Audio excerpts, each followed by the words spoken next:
Nagbabalik na naman ang inyong Mommy Love Kalubak. So ngayon, meron na naman akong ibabahagi sa inyo na ulam tips. So ayan, dahil nagkalat dito sa amin ang black tuna. So black tuna talaga siya kasi sobrang dark niya. Hindi talaga yung ginagawa nating pangkilaw. So ayan po, dahil nagkalat nga dito ngayon, sinamantala ko na yung pagkakataon.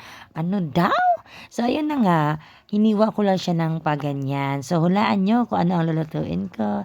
So ayan na nga, ipapakita ko na sa inyo. So nahiwa ko na siya ng paganyan. So itong luto na to ay dalawang klase po. So yung isa ay adubong patuyo po. So talagang simple lang, pero yun talaga ang way ko para para hindi naman malansa ang tuna, pero ngayon ko lang naluto tong black tuna na ito eh. So ayan, ginisa ko lang siya ng konting mantika, hinayaan ko lang siya na mapritong kunti, tapos binaliktad ko lang siya, baliktaran talaga. So ayan, nilagay ko ng pagganyan. So gisa lang natin konti, no? Ay yung iprito ng ganyan, hayaan muna natin yun, iset aside muna natin yun, at dito tayo sa isa naman. So ito naman ay, 'di ba, parang fish fillet talaga ang mangyayari dito. So ayan, tinimplahan ko lang ng salt and pepper and nilagyan ko ng harina. So ayan po, kasi nga ito yung mahilig sa mga bata. So ayan po ang aking pang adobo. So 'di ba, na prito ko ng ganyan. So after natin yung maprito yung kabilang side, nilagyan ko na po ng tuyo, suka,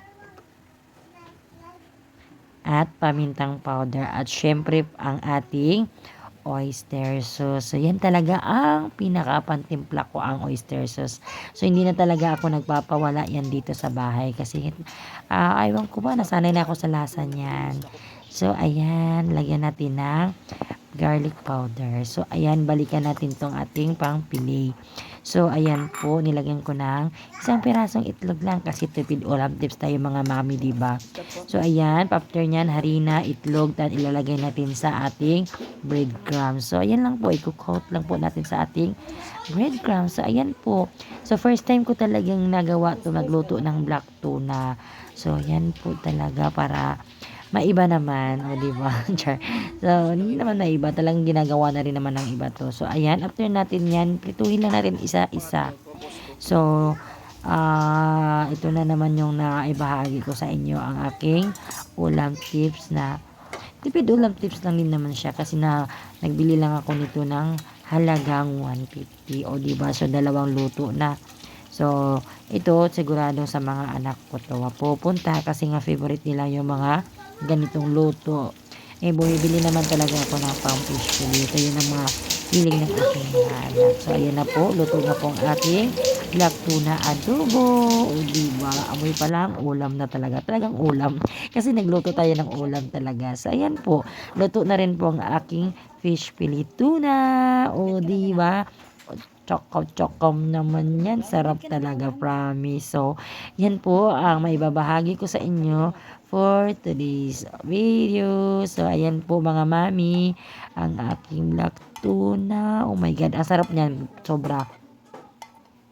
O diba? Lasang-lasa yung oyster sauce, napakasarap, o diba? So sa mga mami na walang idea pa ng ganitong luto, sana po may natutunan kayo sa video na to.